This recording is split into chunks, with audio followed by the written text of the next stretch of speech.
زنا کی ابتدا کیسے ہوئی اور کیا اسی وجہ سے دنیا میں بت پرستی کی ابتدا ہوئی؟ آج کی اس منفرد ویڈیو میں ان تمام سوالوں کے جوابات تفصیل سے جانیں گے۔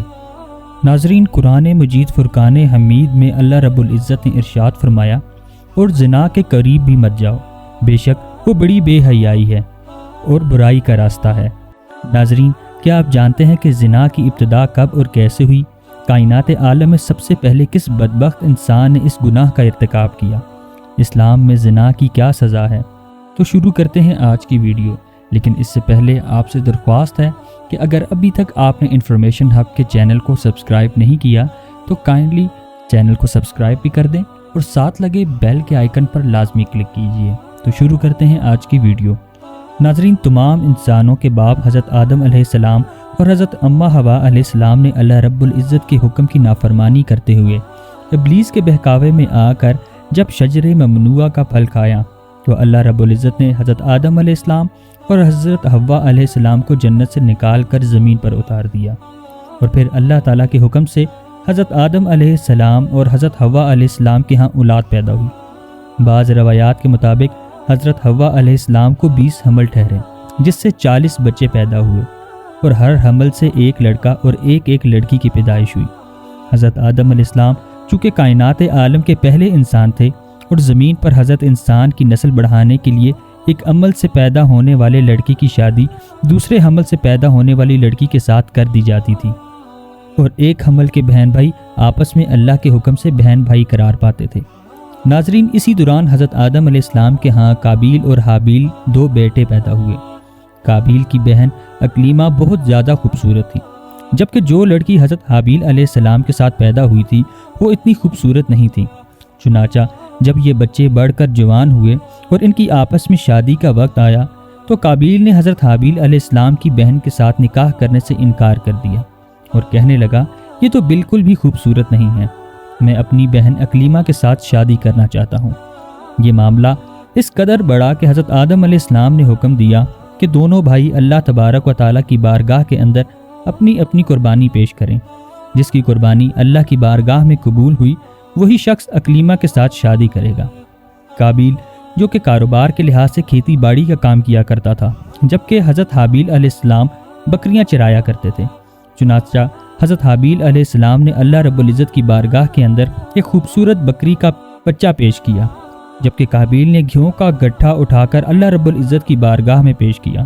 اللہ تبارک و تعالیٰ کی بارگاہ کے اندر جب یہ دونوں قربانیاں پیش کی گئی، اس زمانے کے رواج کے مطابق آسمان سے آگ اتری اور اس نے حضرت حابیل علیہ السلام کی قربانی کو نگل لیا، یعنی یہ ثابت ہو گیا کہ حضرت حابیل علیہ السلام کی قربانی اللہ کے حضور قبول ہو گئی۔ جس پر قابیل کہنے لگا کہ ضرور میرے باپ حضرت آدم علیہ السلام نے حابیل کے لیے دعا کی ہے، جس کی وجہ سے اس کی قربانی قبول ہوئی۔ پیارے ناظرین، قرآن مجید فرقان حمید میں حابیل اور قابیل کا قصہ سورۃ المائدہ میں آیا ہے۔ جب حضرت حابیل علیہ السلام کی قربانی قبول ہوئی تو قابیل نے حضرت حابیل علیہ السلام کو مارنے کی دھمکی دی۔ روایات کے مطابق حضرت حابیل قابیل سے زیادہ طاقتور تھے، لیکن آپ نے اللہ تعالیٰ کے خوف کی وجہ سے فرمایا، اگر تم مجھے قتل کرنے کے لیے اپنا ہاتھ بڑھاؤ گے تب بھی میں تم کو قتل کرنے کے لیے اپنا ہاتھ نہیں بڑھاؤں گا، کیونکہ مجھے تمام جہانوں کے پروردگار اللہ رب العزت کا خوف ہے۔ اگر تم اس انتہا تک پہنچ جاؤ کہ مجھے قتل کر ہی دو تو اپنے گناہوں کے ساتھ ساتھ میری خطاؤں کا بوجھ بھی تمہارے سر ہوگا۔ چنانچہ قابیل نے غصے میں آ کر حضرت حابیل علیہ السلام کے سر پر پتھر دے مارا، جس سے آپ کی موت واقع ہوگی، اور یہ زمین پر پہلا قتل تھا۔ جب قابیل حضرت حابیل علیہ السلام کو قتل کر چکا تو اسے فکر لاحق ہوئی کہ اب اس کی لاش کو کیسے ٹھکانے لگایا جائے۔ وہ حضرت حابیل علیہ السلام کی لاش کو اپنے کندھوں پر اٹھائے کئی دن تک مارا پھرتا رہا۔ بعض مفسرین نے ذکر کیا ہے کہ جب قابیل اپنے بھائی کو قتل کر چکا تو اس کی ناش 1 سال تک اپنی پشت پر اٹھا کر کے زمین کا چکر لگاتا رہا۔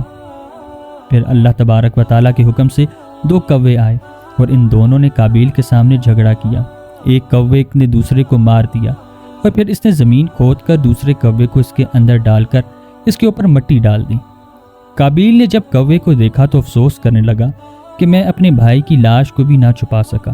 چنانچہ پھر اس نے بھی اسی طرح کیا اور اب حضرت حابیل علیہ السلام کو زمین کے اندر دفن کر دیا۔ ناظرین محترم، جب حابیل علیہ السلام کی لاش دفن ہو گئی تو قابیل اپنی بہن اکلیمہ کو لے کر شیطان کے مشورے پر یمن کی طرف فرار ہو گیا، کیونکہ مسلسل شیطان اس کے پاس آتا رہا اور اس کو اس بات سے ڈراتا رہا کہ تمہارا باپ تمہیں قتل کر دے گا۔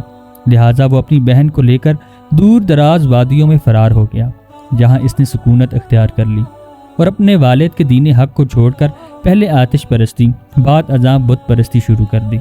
دنیا میں قتل و غارت و گری، حسد و فساد اور آتش پرستی و بت پرستی کی بنیاد قابیل ہی نے رکھی تھی، اور تاریخ عالم میں سب سے پہلے اس نے زنا کا ارتکاب بھی کیا۔